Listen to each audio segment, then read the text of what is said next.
hindi po maganda itong pagpapakita ng panloloko at arrogance of power ni Marcos na parabang wala siyang pakialam kung milyon-milyon man ang mga Pilipino na sinasalanta ng tuloy-tuloy na pagbaha, dulot ng walang humpay na pagbuhos ng pag-ulan at lalo pang paglakas ng hanging habagat o yung southwest monsoon. Sabi niya sa kanyang latest na pahayag sa media, that's the way our life is going now. Wala na tayong magagawa dyan. Tanggapin na natin yan na tayo ay binabaha at tayo ay lumulusong at nakakalusong ng baha, nakakaranas ng pagbaha. But because that is already the way of life in our country. Wow, talaga ha? Ni isang kuting na talampakan po ni Marcos, hindi naman yan lumusong sa baha. Hindi nakaranas yan na magkaroon sila ng pagbabaha sa kanilang bahay o kaya lumusong sa baha, no? Nagpresidente lang yan dahil nakatsamba siya na napalusutan at naloko niya ang taong bayan, pero all their lives, itong mga Marcoses na ito, itong mga oligarko na ito, at itong mga mapang-alipin at mapang-alipusta na mga politiko, hindi po sila nakakaranas ng regular na pagbabaha. The way po, sinasalanta ang ating mga kababayang, mga ordinaryong mamamayan, mga manggagawa, mga tsuper, mga market vendors, mga tricycle drivers, mga padyak, mga nagtitinda ng balut, mga manggagawa, maralitang lungsod, at iba pa pong mga sektor ng nasalaylayan ng mahihirap na sektor ng ating populasyon, sila po ang primary at direktang tinatamaan ng anumang kalamidad, bagyo, baha, lindol, sunog. No? Sila talaga, sapagkat sila ay nasa vulnerable areas, kung saan mataas po ang pagkakataon at oportunidad na salantain sila at pinsalain ng anumang uri ng kalamidad o ng krisis sa buhay, maliban pa sa permanenteng pag-inog ng buhay nila sa mundo at cycle of poverty. Yun po talaga, no? So, maling-mali at nakaka-dismaya, disheartening. Ito pong binabanggit ni Ginoong Marcos na as if wala siyang damdaming man lang maipakita o ma-share ang kanyang sinseridad ng damhin niya ang nararamdamang pighati at krisis at dalamhati ng mahirap na kalagayan ng tuloy-tuloy na binabaha ang inyong pamilya, ang inyong bahay, ang inyong komunidad, at nang sa ganun po, mawawalan ka na rin po ng mga ilang araw na oportunidad na makapagtrabaho. That is something that Marcos and his minions, especially the Marcos family, hindi po yan nakakaranas ng mga pagbaha. Hindi po nila nararanasan ang buhay ng isang kahig, isang tuka. Kaya parang okay lang sa kanya na tanggapin na natin dahil yan na talaga ang way of life natin. Ano pa pala ang silbi ng mahigit every year ay umaabot sa between 600 billion pesos hanggang 700 billion pesos po ang kabuang alokasyon o itinatakda na budget para sa flood control kung okay lang pala na bahain at lunurin sa baha ang ating mga kababayan. So, malamang sa malamang ay tama nga po ang nagiging publicly accepted knowledge ngayon na dinadambong at dinodurobo po na mga aliporis nila Martin Romualdez at nila Marcos ang mga flood control project. Inaanod po ito papunta sa bulsa nila sapagkat ang nagtatakda ng mga allocation saan ilalagay ang mga flood control na ito na mga peke at bogus at dinadaya nila mga kongresista din po. And mayroong mga ilang senador na posibleng na-involved dito, kaya dapat nga mabusisi at mabuksan ito. At ang mga kongresista, maliban na sila din po ang nagtatakda kung saan at anong mga uri ng diskarte sa kunwari flood control project, sila din po ang nangungontrata. Ang kanilang pamilya ang nangungontrata nito. All of them, almost 85% ng miyembro ng House of Tambaluslos, yung lower house ng Kongreso, 85% of them ay nangungulimbat ng pondo sa pamamagitan ng pangungontrata ng mga proyekto na madaling itago, madaling lusutan, madali pong imaniobra at mawawala. Kasi sasabihin lang nila nandyan dati, kagaya ng binabanggit ni Marcos, nandyan ang mga flood control projects. na overwhelm lang ng baha, mga kababayan. Ibig sabihin po, madaling lusutan. Idideklara lang nila sa audit observation o sa mga pag-evaluate ng kanilang proyekto na nagkaroon po ng mga malalakas na pagbuhos ng ulan kaya nasira na anod. So wala ka nang babalikan pa for audit review and evaluation. Ang resulta niyan ay dahil nagkaroon ng force majeure. Ang ibig sabihin po ng force majeure, by force of nature. By circumstance of nature, dahil hindi mo naman makokontrol ang pagbuhos ng ulan, ang tagal at ang volume ng pagbuhos ng ulan, edi nagiging rason tuloy ang pag-ulan para ang kinukulimbat at dinudurobo nila na pera ng mamamayan in the guise of flood control project na sila din po ang nagtatakda, sila ang naglalagay ng pondo, sila din po ang nangungontrata itong mga kongresistang bulok na ito na kinokonsenti ni Marcos. Of course, may pakinabang siya. May pakinabang sila dyan, no? Sa SOP na yan. Madaling lusutan yan, ano? Kung kaya po, ilulusot lang nila ang dahilan due to force majeure, mawawala na ang mga baha na ito, no? Force majeure, ang spelling po niyan ay M-A-J-U-R-E. Force majeure, no? Mga kababayan. Force of nature. Dahil lumakas at lumawak ang volume and scope of rain o ng ulan, di nawala na po at naanod ang mga flood control project. So hindi po yan tama na sabihin ni Marcos na that's the way our life is already in our daily existence sa Pilipinas. Normal na binabaha tayo. Kaya wag nyo na pong hanapin pa o ikumpara pa ang mga pagbaha na ito versus sa sinasabi po na mga flood control project. Pero hindi pwedeng hindi natin ikumpara at hindi pwedeng hindi natin hahanapin at hindi rin pwedeng hindi natin sisingilin. Sapagkat the other day po, nagkaroon ng virtual press conference itong barker ng Malacanang na si Aling Claire na way klaro. Claire ang pangalan pero way klaro mga ginagawang pahayag at tinatawag din siya minsan pambansang marites, no? Dahil walang pinagkaiba ito sa mga chismosa sa kanto na ang libangan at ang gawain ay magkarga ng intriga at magsulsul ng kung ano-anong mga fake news at mga pahayag na walang batayan sa katotohanan at very unprofessional para sa isang kunwari tagapagsalita supposedly ng Office of the President. Sabi niya, kasama si Secretary Bunuan ng Department of Public Works and Highways, natapos na daw nila. According to DPWH Secretary, natapos na daw ang 9,000 mahigit na mga flood control project sa buong bansa. At mayroon pong patapos na rin na 5,700 flood control project. Wow! Saan ito? Anong nangyari? Magkano mga budget? Saan ito inilagay? Ano ang nature of flood control project? Ano po ang design nito? Sinong kontraktor nito? At saan po ito ipinatupad? Because these are a huge amount of money. In 2023 and 2024 alone, we are talking about a joint cumulative flood control project from the General Appropriations Act amounting to 1.3 trillion pesos. Uulitin ko 1.3 trillion pesos. And then, sasabihan lang po tayo ni Marcos, Monica Flore, na okay lang yan. That's the way our life. It is already the same. Nung matagal ng panahon, ganyan na tayo dito. Kahit may flood control project, babahain po tayo. So, matuto na tayong let us live by it, live with it. Matuto na tayong tanggapin yan. Hindi po pwede.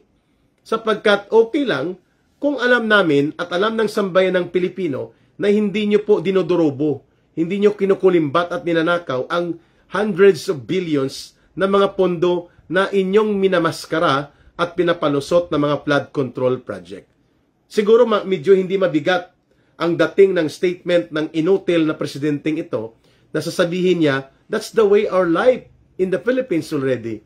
What's new about that? No, iyan po ay bulok at baluktot na pagpapahayag ng isang supposedly ay matino at namumuno na leader ng ating gobyerno at ng ating buong bansa. Yan po naging pahayag ni Marcos na matuto na tayong mabuhay na may ganyan talaga, may mga baha kahit may flood control project pa. Wow! So, ibig sabihin po talaga ay gusto ni Marcos at ng kanyang mga alipores, lalo na itong abusado at gahaman sa pundo at kapangyarihan na kanyang pinsan na si Martin Romualdez, dagdag pa ang sampo sa kanyang mga alipores na mga magnanakaw at buaya na mga kongresista. Para sa kanila, normal lang na gamitin ang title na Flood Control Project para illegalize nila ang korupsyon. Hindi pa to kasama sa pork barrel, at hindi pa to kasama ang pandaraya sa ayuda ni Martin Romualdez na kinokonsenti din po ni Marcos, mga kababayan. So, yan po ang totoong state of the nation. Wala ang 9,000 plus na sabi ng DPWH kahapon or the other day doon sa virtual media briefing nila ng pambansang Marites at pambansang barker ni Marcos na si Claire Castro na 9,000 na daw ang completed na mga flood control projects all over the country at mayroon ding 5,700 underway. Wow, patapos na ha. So parang kagaya din ng sinabi nitong pambansang Marites barker na si Claire Castro na mayroong 4,000 mahigit na mga barangay ang na-clear ngayong taon at naideklara bilang drug-free barangays nang tinanong po ni Miss Eden Santos ng Net25 Network saan po ito ma'am? Anong mga barangay po ito para mai-report namin ng tama at nang sa ganun po mabisita din namin. Wala pa kung mga hawak na mga impormasyon, yan pa lang ang pinaabot sa amin. Pero atat na siya nabanggitin, ano? Parang ganito rin. At dinagdagan pa niya na maya-maya bibigyan ko kayo ng lista. Yung binanggit niya, mayroon tayong mahigit 700 balay silangan drug rehabilitation center na ngayon po ay napapakinabangan na ng ating mga kababayan na na-involve o nalulong sa droga at hindi sila namamatay o hindi sila pinapatay. So nang tinanong din siya, saan po mama ang mga address nito ng mga drug rehabilitation center? Maya-maya na lang bibigyan ko kayo. Mamaya na. So wala siyang maipakita. Ganon din po ang ginawa nila the other day. Kasama po itong pambansang Barker Marites na si Claire Castro at itong DPWH Secretary na ang kapal ng mukha para ideklara niya that there are already 9,000 plus flood control projects na nakumpleto na sa buong Pilipinas at mayroon pang 5,700 underway for completion. Wow! Ang galing! Ang galing ng kakapalan ng mukha ninyo. Akala nila bobo ang mga Pilipino. Kaya pinakamadali po na kurakutin na pundo itong flood control project. Sabi ko nga, idideklara mo lang na nawala, nasira, at hindi na magkakaroon ng post-audit and project implementation evaluation ay dahil sa ulan na malakas at tuloy-tuloy kaya naanod ang mga flood control project na kung si Marcos Jr. pa, ang tawag yan na overwhelm. Due to force majeure. Lusot na. At sigurado tayo, 85% o mahigit pa na mga flood control projects na yan ang nangungontrata din, mga alipores ni Martin Romualdez, sila din po mismo. Kagaya ng hawak ng mga proyekto ni Martin Romualdez, umaabot po sa mahigit 3 bilyon peso sa kanyang distrito. Hindi rin natin malalaman kung saan ang mga ito. Basta may proyekto siya, mayroon pa siya sa tingog ng mga magnanakaw party list na ginagamit din nila ang mga pork barrel at ang mga ayuda para magkupo at magkamkam ng mga pundo. Samantalang walang ni singkong duling na inatupag nila o binigyan ng kapangyarihan ang Kongreso upang magtakda ng budget para sa PhilHealth. Tinanggal din nila ang 65 billion pesos sa GAA 2025 worth of education sector support para sa elementary, high school, and tertiary level, including po ang Computer Enhancement Program for learning ng mga kabataan. Tinanggal po yung 65 billion pesos na yan, zero budget ang PhilHealth, at the same time po, tinanggalan din ang agriculture sector ng suporta para palaguin ang irigasyon, ang mechanization and modernization of agriculture. Kaya lugmok ang ating agrikultura, bagsak at gumagapang ang manufacturing sector, and we do not have the basic industries. Kaya tayo ay nag-i-export na lamang ng ating lakas paggawa. Labor force, maliban sa pag-i-export ng durian, mga mangga, mga what do you call this? yung pomelo, durian, pinya, ang pinakamalaking export po ng Pilipinas ay ang kanyang labor force. Dahil walang industrial development, walang manufacturing development, lugmok din ang agriculture, ang kahirapan ay lumalaganap. In fact, out of the labor force sa kasalukuyan ng Pilipinas, ay out of the almost 18 million labor force, yung may kakayanang magtrabaho, ang may trabaho lang po kulang-kulang lang sa mga 4 million na mga Pilipino. Regular. And then ang informal sector po na tinatawag nilang self-employed, mga vendors, mga tricycle drivers, ay mahigit kumulang po mga nasa 7 million yan. So mayroon ka pang naiiwan na mga 6 million na mga labor force mo na walang trabaho. Hindi pa kasama dyan ang milyon-milyon ding mga manggagawa na mga Pilipino na nakipagsapalaran at nagsasakripisyo po doon sa abroad sa pamamagitan ng pagiging overseas Filipino worker. So nakakapanlumo mga kababayan itong latest na pahayag ni Ginoong Marcos. That's the way our life already is in the Philippines. So baliwala lang sa kanya na ang mga kababayan natin po, pag binaha ka, hindi lamang perwisyo yan para sa inyong pamumuhay. Hindi lamang perwisyo na kayo ay limitado o walang kasiguruhan na makakakuha kayo ng regular na supply at suporta ng pagkain at mga maiinom na malilinis na tubig. Kasama po dyan ang dangers of health hazards dulot ng pagbabaha, tetanus, leptospirosis, dysentery, cholera, o kaya mga waterborne diseases, mga kababayan. At syempre, ang lost opportunity. Alangan ka namang magtrabaho ka, halos lubog ang buong Metro Manila. Papunta sa pagtatrabaho mo, wala kang madadaanan and suspended din ang inyong pasok. So, no work, no pay pa yan, mga kababayan. Kawawang-kawawa ang ating mga kapwa Pilipino sa ilalim po ni Marcos Jr. And yet, hindi pa siya kontento. Pumunta pa ng Amerika, ibinenta pa ang ating integridad at dangal bilang mga Pilipino. Pumayag siya sa 1% discount itong si Marcos doon sa tariff imposisyon ni Donald Trump at ng US government, at pumayag din siya na magkaroon ng open market preferential share ang Amerika with zero tariff. Magpapadala sila ng mga kotse, ng iba pa mga like maybe computers, mga gadgets, electronics, semiconductors, at iba pang mga kaakibat na mga exports ng Amerika.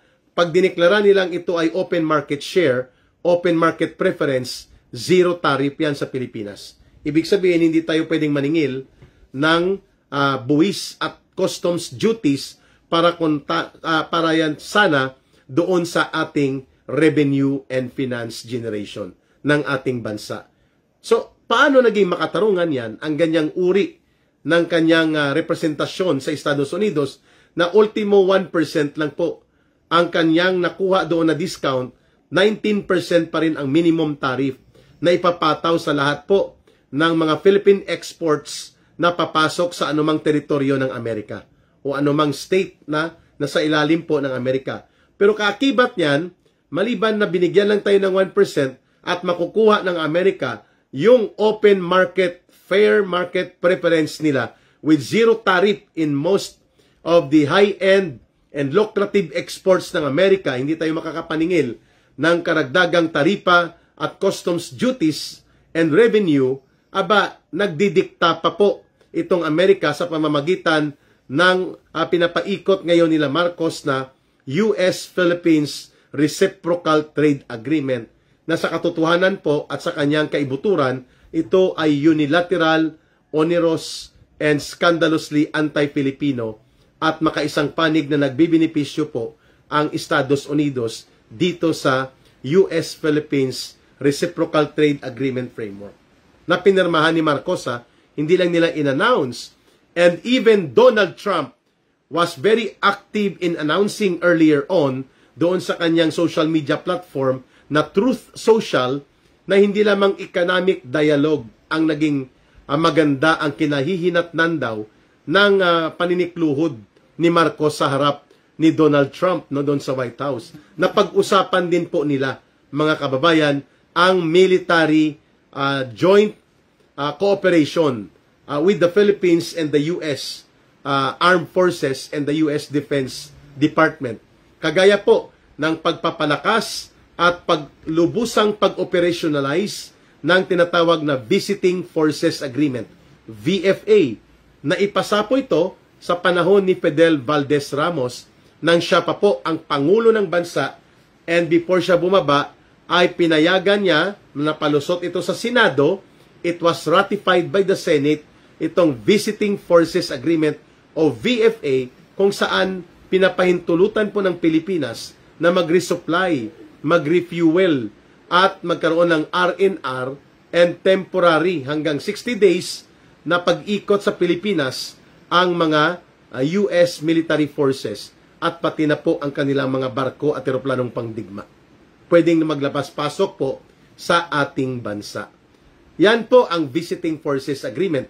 At yan ay ni-reiterate ni Donald Trump kay Marcos na sundin mo yan at magkakaroon ka ng mabuting mga bulatik mula sa akin. Bubulatikin kita na you are a tough negotiator. Bubulatikin daw ni Trump si Bongbong na you are representing the best interests of your country in this visit. Papalakpakan daw siya ni Donald Trump. Siyempre, nagpakaatuta siya eh. Nagpakaalipin siya, hindi niya pinagtanggol ang ating bayan. No? Pangalawa doon sa hindi nila sinabi na mga military, one-sided na mga maniobra ng Amerika dito maliban sa Visiting Forces Agreement, mga kababayan, ay itong EDCA, Enhanced Defense Cooperation Agreement, na mula sa Siyam ay ngayon mayroon ng 12 na mga EDCA sites na hindi po transparent ang pag-discuss upang maipakita ang location nito, ano ang nilalaman, ano ang ginagawa ng mga EDCA sites na ito, mga kababayan, na ngayon ay gagawin pang from 12 as being not admitted, na ganun nga ang bilang ng mga technically mga military forward bases ito ng Amerika na naka-collocate, no? Nakapatong sa loob ng mga military camps ng Armed Forces of the Philippines, ay aabutin nila ang target na 22 na mga EDCA sites, mga kababayan, upang halos ang buong Pilipinas po ay panibago na at modernong panahon na magiging alipin ng Estados Unidos sa kanyang panibagong paggigiit sa unipolar world na dapat one supreme America lang ang pwedeng mamamayagpag sa buong mundo. At kung kaya pati po dito sa makaisang panig kontra mamamayang Pilipino na US-Philippines Reciprocal Trade Agreement, binabanggit din po ang isang probisyon doon na hindi tayo pwedeng pumasok sa anumang foreign trade agreements sa ibang bansa na magninegosyo tayo, makikipag-ayos tayo nang hindi ito naaabisuhan o nakikita ng Amerika upang matingnan nila kung yan ba ay naka-align din po sa strategic interest ng Amerika. Wow! Since when na tayo ay bumalik bilang direktang kolonyang bansa na sinasakop at sinasakal ng Estados Unidos? Pag ganun pong provision, mahirapan tayo magkaroon ng fair, objective, and really very advantageous na mga terms of bilateral and direct economic and trade investment negotiations sa mga bansa po na hindi kaalyado o hindi ka-berks ng Amerika. Yan ang pwedeng mangyari dyan. Mababansot ang ating sariling ekonomiya sapagkat yung may mas mga malalaki na benepisyo doon sa pagninegosyo na gusto rin nilang gawin sa atin ay hindi na pinapayagan ng Amerika basta-basta. Like ang pakikipagnegosyo o pakikipagkalakalan sa mababang oil products, good quality pero lower prices. If we will purchase bulk mula sa Russia, wow, pwede pala yun. Yes, pero hindi papayagan ng Amerika na gumawa tayo ng ganyang mga kasunduan kung saan po ang ating pagninegosyo ay posibleng masasagkaan o mag-overstep dito sa panggigipit ng Amerika sa karatig bansa ng Asia-Pasipiko, which is China. Yun. Kaya, kung papansinin ninyo, in the last 2 years ni Marcos Jr., almost 38% of the Chinese direct investment ay pinull out na nila sa Pilipinas. Saan po nila ito pinatayo at saan po nila pinalaganap at pinalago ang kanilang direct investment? Sa Malaysia, sa Indonesia, sa Thailand, at Laos at Cambodia, mga kababayan. Lahat ng ito po ay maganda ang ugnayan pang-politika, kaya masigasig din po ang ugnayang pang-ekonomiya at kabuhayan. Dahil bukas na nakikipagpulong ang mga leaders ng Vietnam, Malaysia, Indonesia, Brunei, Thailand, Laos, Cambodia, lahat ng mga bansang ito ay mayroon din pong conflicting claims on the so-called South China Sea, on the so-called disputed areas dyan sa South China Sea na malawak po ito. At bakit po hindi naman nagkakaroon ng bastusan at gipitan ang Estados Unidos na ipilit sila na sumunod sa Amerika, sapagkat ang mga bansang ito ay nakikipag-ugnayan din po at nakikipagmabutihan sa bansang China. Why? Because the governments of this country ay matino. May paninindigan at mayroong tamang prinsipyo na paunahin ang pagtatanggol at pagsusulong ng kabutihan ng kanyang mamamayan, hindi ng kanyang pamilya. Yan ang tatak na wala kay Marcos Jr. Kaya ang ating bansa lugmok sa baha, ulunod sa baha, lugmok sa kahirapan, at lugmok din sa tinatawag na korupsyon. At ang dahilan po niyan, governance. Yan ang pinakamasakit ngayon na nangyayari, na babanggitin lang ni Marcos na okay na yan. Matuto na lang tayong tanggapin na binabaha talaga tayo. And then, take and out and put up the most out of it, no? That is not only defeatist. That is an arrogant display of power because hindi po niya nararanasan ang hirap at pigati at pagsasakripisyo ng mga mamamayang Pilipino na araw-araw po habang bumubuhos ang Habagat Range ay hindi rin po tumitigil ang kanilang pagbangon, pagharap na mapangibabawan ang ganitong mga krisis. Magkakadugtong, di ba? Flood control, korupsyon, and then trade deal sa Amerika na basically unilateral imposition yon laban sa mga mamamayang Pilipino, pinatulan po ni Marcos. Kaya ang State of the Nation Address ay hindi po talaga SONA yan. SOLA. State of Lying Address. Mantakin mo ang kanyang presidential barker at presidential propaganda agitator, marites niya, na si Aling Claire Castro, nakipagsabwata na tuloy ngayon upang sa DPWH palusutan tayo at maniwala tayo na mayroon daw silang natapos na at na-turnover na 9,000 flood control projects all over the country. E di sana wala ng baha o mitigated o mas mababa po ang mga pagbaha na ito.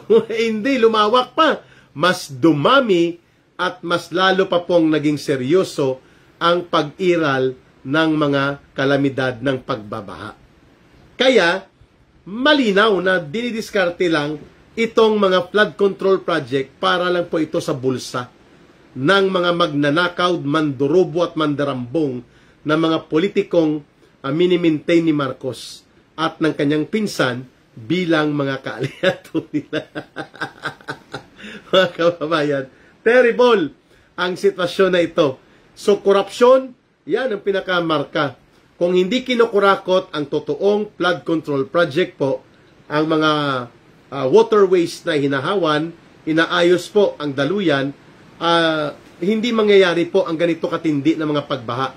Kagaya po ng palusot ng MMDA, Metro Manila Development Authority, na ang Dolomite Beach daw, na pinalinis ni Pangulong Duterte ang kahabaan ng Manila Bay na mayroon pong shoreline dyan sa area ng Roas Boulevard at papunta sa dulo nito, ay ginawan pa ng intriga at issue si Pangulong Duterte na ito daw ang dahilan. Sabi ng taga MMDA, dahil nawala ang waterways. Which is not true. Hindi po totoo kasi kung nawala po ang mga waterways dahil sa Dolomite, hindi lubog na rin po ang buong area na yan ng Rojas Boulevard, no? And besides, ang pagguho po ng mga flood control project at pagkawala nito, ang nagiging sanhi nito ay magkanya-kanya po ang mga tao na mag-survive dahil binabaha po sila. Nawawala tuloy ang diskarte ng gobyerno na maasikaso po ang mga pagbaha na ito sapagkat naging mailap na ang kooperasyon ng taong bayan. Naging notorious po itong flood control project para paghugutan ng limpak-limpak na nananakawi na salapi nila, mga kababayan. Magkano ang budget ngayon? Yan, pag-uusapan din natin yan pagbabalik ni Ka Eric mamaya. Pag nakapagpahinga tayo, the biggest budget in the history, 6.7, almost 6.8 trillion pesos for 2026. Pero hindi pa po nagsarado ang kontrobersya ng pinakasindikato at alaistapa na budget of GAA 2025. Nandiyan na naman ang budget call dito sa GAA 2026, no? Or ang proposed national budget na nagkakahalaga ng 6.8 almost trillion pesos.